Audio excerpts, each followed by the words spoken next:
In the vast expanse of our existence, where chaos and order dance in an eternal interplay, there lies a profound simplicity in the mantra, "Let life be."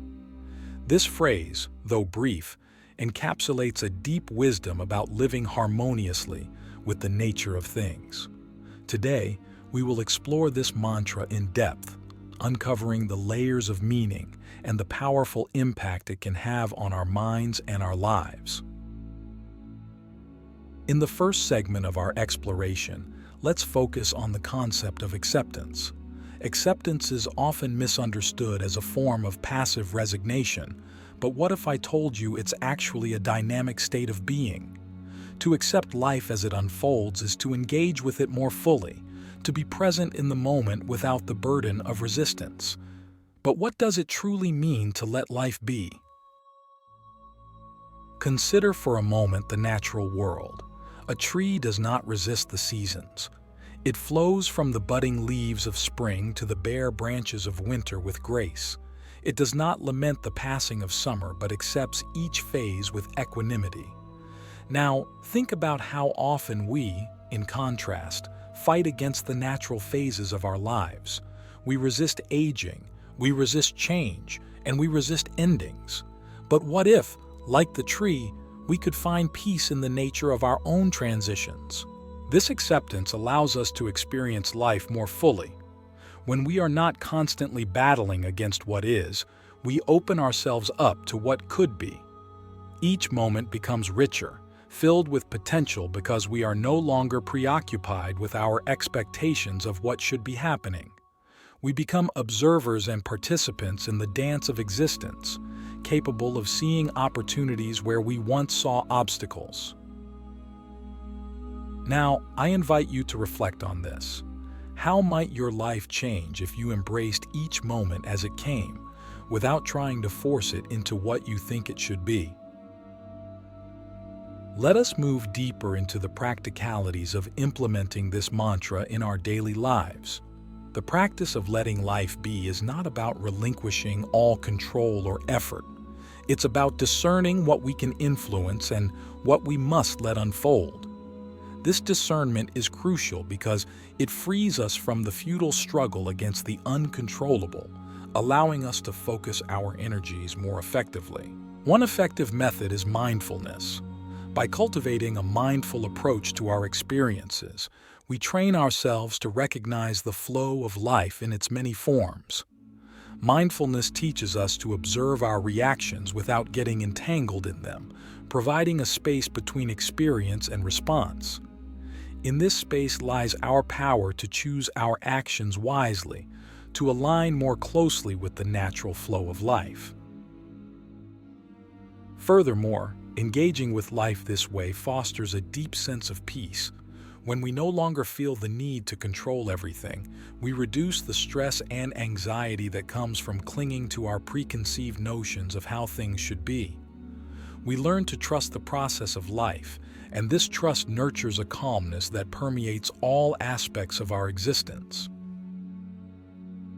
As we conclude this first part of our discussion, I encourage you to consider the areas of your life where you might be resisting what is. What might change if you decided to let life be in these areas? Think about the tree through the seasons and ask yourself, could I too find peace in the natural flow of my life? Embracing the present. The power of now. As we journey further into understanding the mantra, "Let life be," we turn our attention to the present moment, the only time truly accessible to us. It's a common human inclination to dwell on the past or to project into the future, but in doing so, we often miss the richness of the now. Let's explore how anchoring ourselves in the present can enhance our ability to live according to this profound mantra. The present moment holds a special kind of magic, one that is often overlooked. It is the point at which we can truly enact change, feel emotions, and engage with the world around us. How often do we find ourselves physically present but mentally miles away, tangled in thoughts of what happened yesterday or what might happen tomorrow? By doing so, we scatter our energies and dilute our experiences. Consider this. Every moment you are fully present is a moment where life is being allowed to be. There is no resistance to the past or fear of the future. There is just being. In these moments, notice how life feels. Is it not more vivid, more tangible? When we dine and truly taste each bite, walk and really feel our steps, listen and genuinely hear what is being said, we are practicing the art of letting life be. The practice of being present is not just about enhancing personal experiences, but also about deepening our connections with others. In a conversation, when you are truly present, you offer something invaluable to the other person, your genuine attention. This not only enriches the interaction, but also fosters deeper relationships built on a foundation of true engagement. How can we cultivate this presence? Start small. Begin by paying attention to routine activities. Notice the sensations of water on your skin during a shower.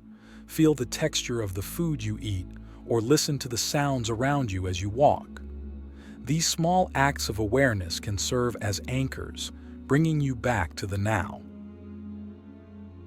Moreover, mindfulness meditation is a powerful tool in this pursuit. It teaches us to observe our thoughts and feelings without attachment, allowing them to pass like clouds in the sky. This practice can be transformative, gradually increasing our ability to remain present and, consequently, our capacity to let life unfold naturally. As you immerse yourself in the present, you might find that many fears and anxieties begin to diminish. After all, most of our worries are rooted in projections of the future or residues of the past. In the present, there is just action and reaction, ebb and flow. Anxiety fades when the future does not loom so large, and regrets lose their sting when the past is not clinging so tightly. Reflect on the moments when you have been most content or at peace. Were these not moments when you were fully engaged with the present? This is the essence of letting life be, not fighting the current of life but swimming with it, not as a passive participant but as an active, present navigator. As we wrap up this segment, I pose a question for you to ponder. What changes when you shift your focus from the unchangeable past or the unpredictable future to the ever-living, breathing present? The illusion of permanence, embracing change as a constant. In this third exploration of the mantra, "Let life be," we turn our focus to one of life's most inevitable yet challenging aspects, change.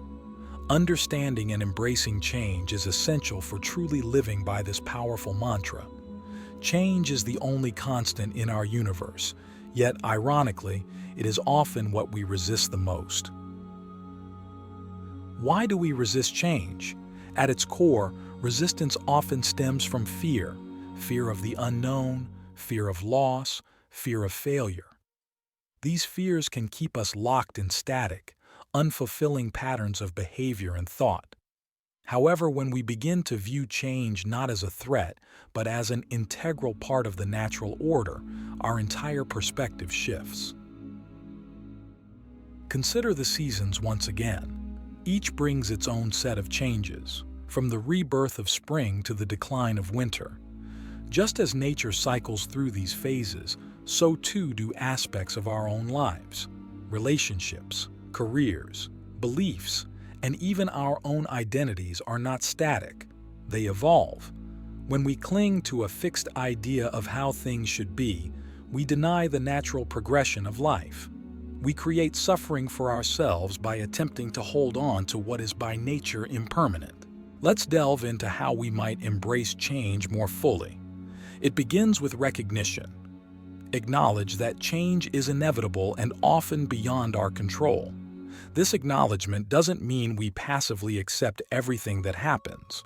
Rather, it means we recognize the flow of life and our role within it. By doing so, we can make more informed choices about where to assert our energies and where to yield. Another step is to cultivate flexibility in our thoughts and actions. Just as a tree bends with the wind to avoid breaking, so too must we learn to be flexible with the winds of change. This flexibility allows us to better navigate the challenges that change often brings. It enables us to remain open to new opportunities and perspectives, even in the face of uncertainty. Furthermore, embracing change involves letting go of past identities and views that no longer serve us. This can be difficult, as it often feels like losing a part of ourselves. However, it is also a process of renewal and growth. Each time we let go, we make space for new aspects of ourselves to emerge, for new paths to explore. This is the essence of personal evolution. But how do we practice this in everyday life? Start by reflecting on the changes you've experienced in your life. Which ones were difficult? Which ones brought unexpected blessings? By reviewing these instances, you can begin to see the benefits that change can bring, even if they were not apparent at first. Now, consider the current changes you might be resisting. What fears are associated with these changes? Are they truly reflective of reality, or might they be exaggerated by your mind?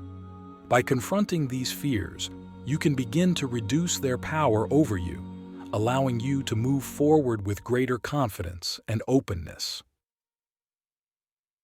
As we conclude this segment, reflect on this thought.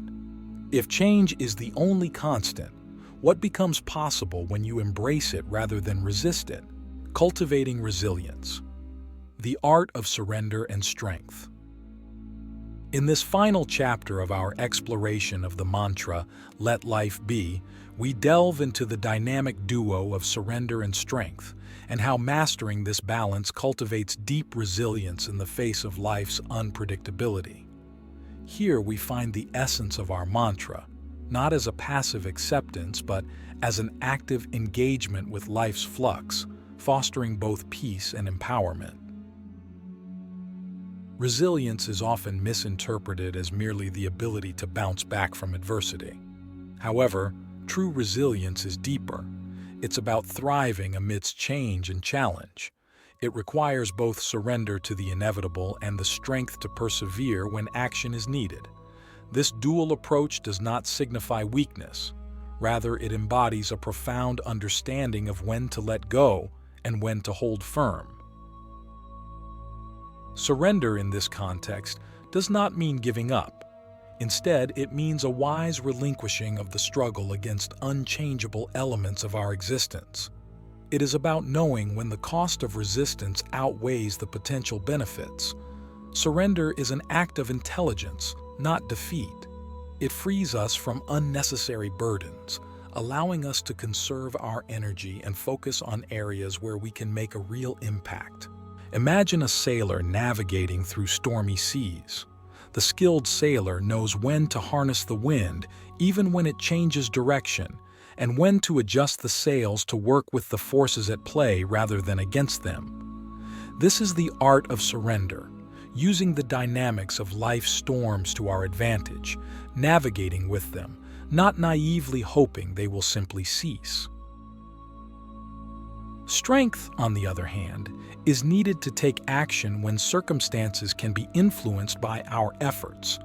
It's about making deliberate choices, taking calculated risks, and standing firm when our values or goals are challenged. Strength is not about rigidly holding on to ideals or plans. Rather, it's about possessing the courage to make difficult decisions and to act according to what the present moment requires. How do we cultivate this balance in practical terms? It begins with self-awareness. By developing a keen understanding of our emotions and reactions, we can better discern which situations require us to hold on and which call for letting go. Practices such as mindfulness meditation, reflective journaling, and even engaging in honest dialogues with trusted others can enhance our self-awareness. Moreover, cultivating resilience involves embracing both successes and failures as integral parts of our growth. Each setback can be a stepping stone to deeper understanding and greater capability. By reframing challenges as opportunities to learn and adapt, we transform our relationship with adversity. Finally, building a supportive community is essential. None of us navigates life's complexities alone. Having a network of support not only provides encouragement and insight, but also strengthens our ability to face life with a balanced perspective. It reminds us that we are part of a larger whole, connected in our struggles and triumphs.